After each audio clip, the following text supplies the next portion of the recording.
Friday night, I attended the One Race City Prayer Gathering. This movement represents more than 200 churches in the Atlanta area coming together in an effort to bring reconciliation to the city by tearing down racism and religion. It is often said that 11 o'clock Sunday morning is the most segregated hour of the week. I support the movement because my life literally depends on it. We are living in a time when calling the police on Black people has become the new dog attack and water hoses of the 60s. Because there is a history of police brutality against people of color, white people feel emboldened to let the police do their dirty work. As history has shown us, there is no simple police stop when being Black. You could literally lose your life. Here's what I know. Every week, the stories that we hear about white people calling the police on Black people for walking, talking, playing, swimming, barbecuing, working, selling water, cutting grass, and simply existing while being Black creates race-based trauma.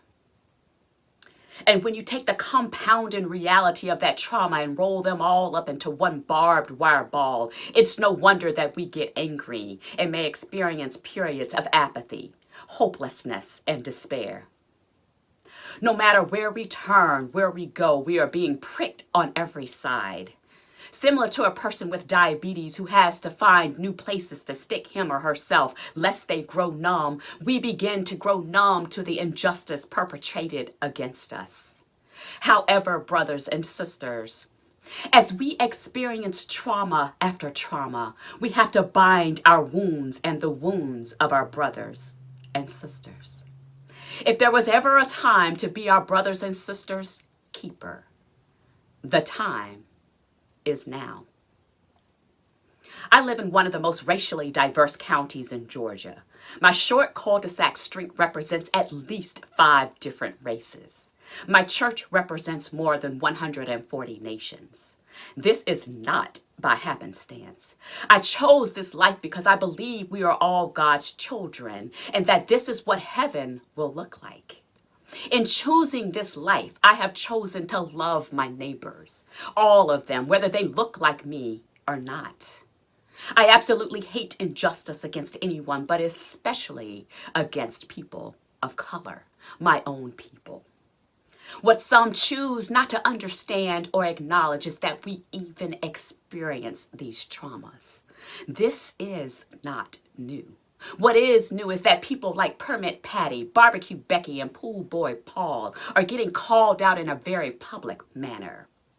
You will not continue to terrorize our children, our brothers, our sisters, our mothers, our fathers, our grandmothers and grandfathers for simply existing. We must all take a stand against this bigotry and hatred. The time is now.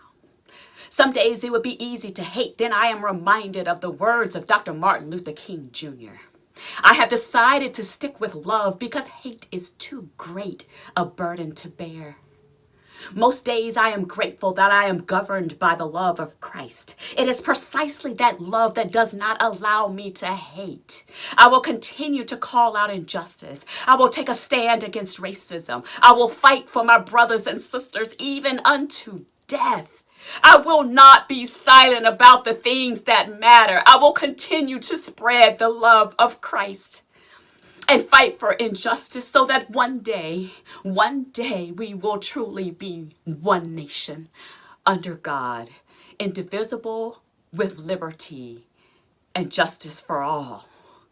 Won't you join me?